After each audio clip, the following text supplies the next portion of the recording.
Hey, what's up everyone? Silver Slayer, welcome back for another video. So today I have my red book that I just purchased. I have my Barber $50 pulled up and my walking libs. So I'm going to basically, these are all laid out into the years I have. So when you see categories like this, that means that's all one specific year. And I went down with all my Barbers and all my walking liberties for all the dates. And then I'm just going to simply go through each of the years and I'll share the mintage numbers, what specific condition I feel like the coin's in, so I can look up the value, and we can look up each one that has specific mint marks and all that as well, and I can teach you guys how to find the mint marks for each of your coins. And if you guys have any Barber halves or walking liberties, then you guys can kind of use my own red book as a guide to see how to price your coins or what the value is. So I feel like that's pretty cool, since a lot of people don't have a red book. If you guys do have any coins, this is obviously only for American coins, but if you guys have any coins you need looked up, just simply ask me in the comments of this video and just tell me the condition and the year and the mint mark, and I will look up the mintage numbers and I will tell you approximately what that coin is worth. So I always like helping people out. So anyways, let's get started with this video. So as you guys know, I love, sorry about that, trying to get everything fixed. So as you guys know, I love my Barber $50 and I also love my walking liberties. So I feel like this is going to be a pretty fun video to do.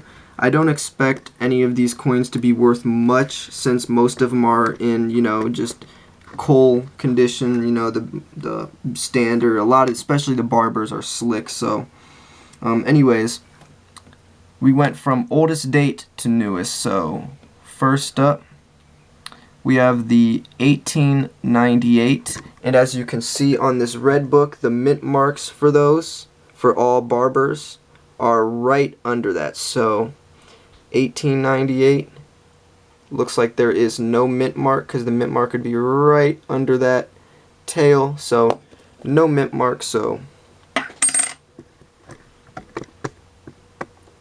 sorry, I'm trying to adjust my tripod. Alright, so let's go down to 1898.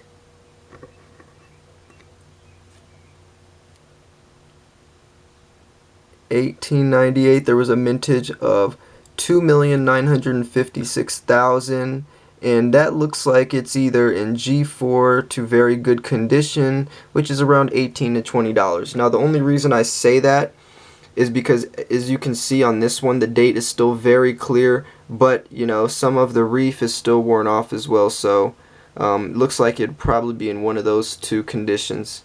It's still not as slick, like these ones are all slick, but you can still feel the grooves on all the stars and everything. So alright, now this one's definitely a slick. This is a 1904. Looks like there's no mint mark. So as you can see, in 1904, a mintage of 2,992,000, around $17. This one's a 1906.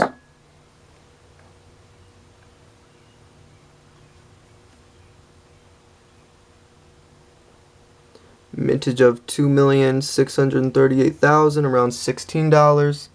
And I have a whole bunch of 1909s. I'm not going to check all the mint marks, we can just go through for the sake of the video. Mintage of 2,368,000, around $16. And then we have 1912s. I have three 1912s.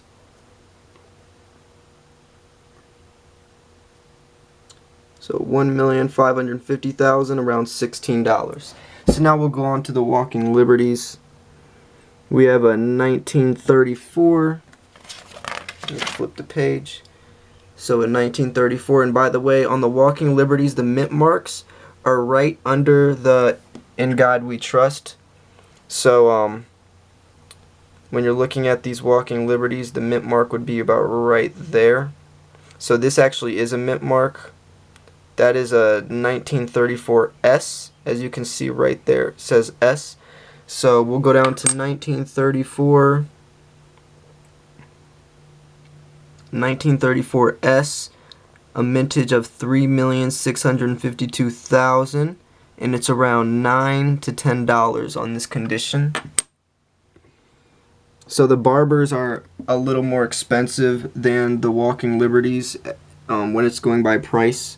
So that's something to keep in mind. Like at my local coin shop, I got all these Barbers for the same price as I did the Walking Liberties. So when I go back in, if I wanted to make the highest, if I wanted to ever sell these someday, it would be smarter for me to pick these up because I can sell these for a bit more money. So that's why, things like red books come in real handy, because especially if I knew key dates to look for, then I can, sort out, because he lets me lay all the Barbers out and lets me sort through them. If I could memorize, which dates have lower mintage numbers, I can pick those up for pretty cheap and, resell them on eBay if I wanted.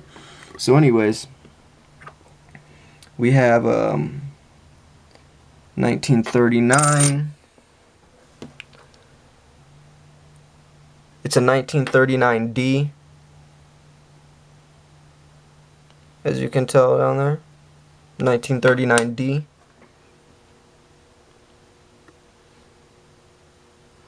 4,267,800, around $9 to $10. Now I have a whole bunch of 1941s, as you can see.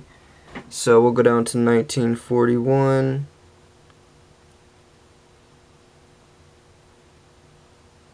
It's around $9, 24 million. That's why there's so many of those. 1942. 47 million. 1943. 53 million. Wow.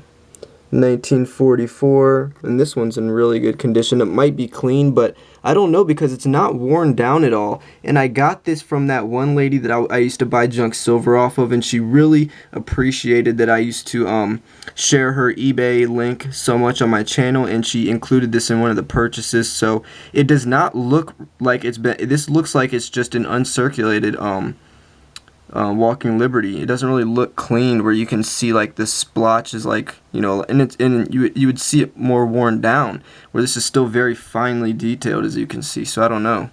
So we'll look at the grading chart for this coin in particular. I'll show you guys how the grading chart works. So this is a 1944. So we'll go down to 1944, 28 million. And as you can see, the grading charts over here. So G4 is good, rims defined, motto "In God We Trust" is legible. VG8, which is a very good, is motto distinct. About half of the skirt lines left are clear.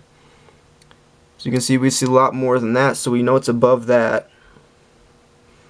VF20, very fine, skirt line sharp, including leg area, little wear on breast or right arm.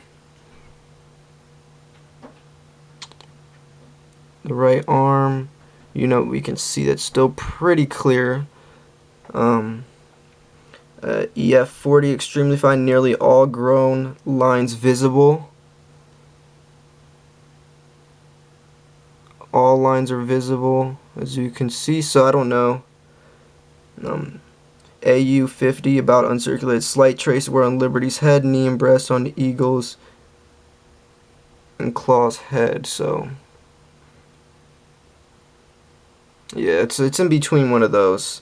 So I'd say like an EF40 or an AU50. So 1944. Let's see if there's a, and it is a D. It's a 1944 D.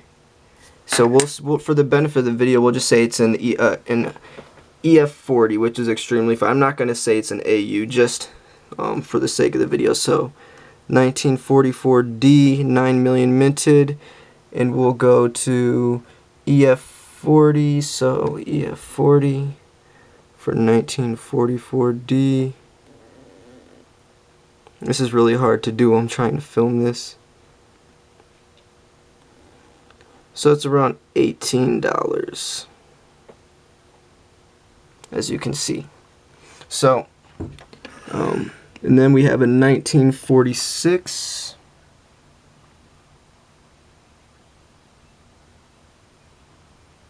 No mint mark on that. 1946, 12 million, around $9.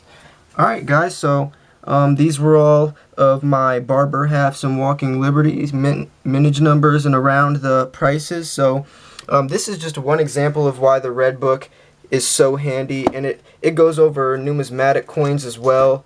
Not only just for, like, you know, bullion coins, but it goes over proof sets. It even has some gold bullion in here and some gold coins, U.S. commemoratives, all types of stuff. So it even goes over eagles and stuff like that, proof and mint sets. So a very, very handy thing to pick up. I highly recommend it. It's only about $11, including shipping on eBay, which was brand new, still in the wrapper. So this thing's going to come in very handy to me, especially when I start studying this thing and really getting down into some coins that I feel might potentially do good, or coins that I can pick up for a pretty good price on eBay, knowing the actual value of them. So thanks for watching this video. Hope you enjoyed it.